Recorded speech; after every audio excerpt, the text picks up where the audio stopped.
दोस्तों, यह कहानी है भगवान विष्णु के परम भक्त सदना कसाई की। बहुत समय पहले की बात है। एक गांव में एक सदना नाम का कसाई रहता था। वह बहुत ईमानदार था। वो भगवान के नाम कीर्तन में मस्त रहता था। यहां तक कि मांस को काटते बेचते हुए भी वह भगवान का नाम ही जपता रहता था।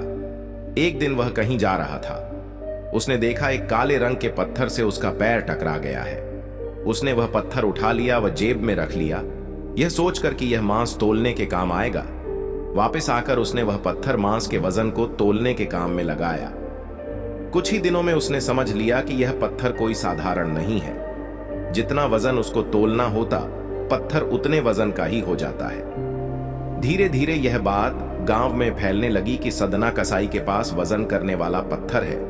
वह जितना चाहता है पत्थर उतना ही तोल देता है। इस चमत्कार के कारण उसके यहां लोगों की भीड़ जुटने लगी। बात एक शुद्ध ब्राह्मण तक भी पहुंची। हालांकि वह ऐसी अशुद्ध जगह पर नहीं जाना चाहते थे जहां मांस कटता हो व बिकता हो, किंतु चमत्कारिक पत्थर को देखने की उत्सुकता उसे सदना की दुकान तक खींच लाई।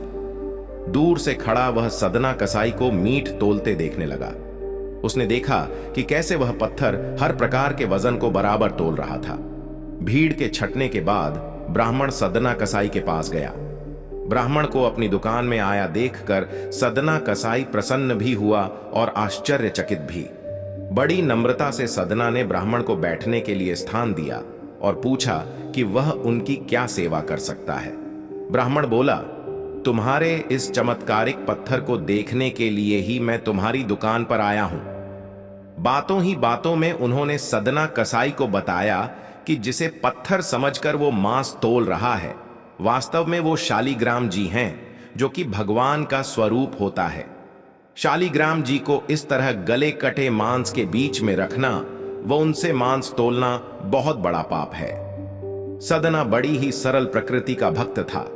ब्राह्मण की बात सुनकर उसे लगा कि अनजाने में मैं तो बहुत पाप कर रहा हूं। सदना ने वह शालिग्राम उन ब्राह्मण को दे दिया और कहा कि आप तो ब्राह्मण हैं, अतः आप ही इनकी सेवा करके इन्हें प्रसन्न करें। मेरे योग्य कुछ सेवा हो तो मुझे अवश्य बताएं। ब्राह्मण उस शालिग्राम शिला को बहुत सम्मान से घर ले आए। घर आकर उन्होंने शालिग्राम को स्नान करवाया, पंचामृत से अभिषेक किया व पूजा अर्चना आरंभ कर दी। कुछ दिन ही बीते थे कि उन ब्राह्मण के स्वप्न में श्री शालिग्राम जी आए व कहा, हे ब्राह्मण, मैं तुम्हारी सेवाओं से प्रसन्न हूं, किंतु तुम मुझे उसी कसाई के पास छोड़ आओ। स्वप्न में ही ब्राह्मण ने कारण पूछा तो उत्तर मिला कि तुम मेरी अर्चना पूजा करते हो, मुझे अच्छा लगता है, परंतु जो भक्त मेरे नाम का गुणगान कीर्तन करते रहते हैं, उनको मैं अपने आप को भी बेच देता हूं। सदना तुम्हारी तरह मेरा अर्चन नहीं करता है, परंतु वह हर समय मेरा नाम गुनगुनाता रहता है, जो कि मुझे अच्छा लगता है, इसलिए तो मैं उसके पास गया था। ब्राह्मण अगले दिन ही सदना कसाई के पास गया और उनको प्रणाम करके सारी बात बताई व श्री शालिग्राम जी को उन्हें सौंप दिया।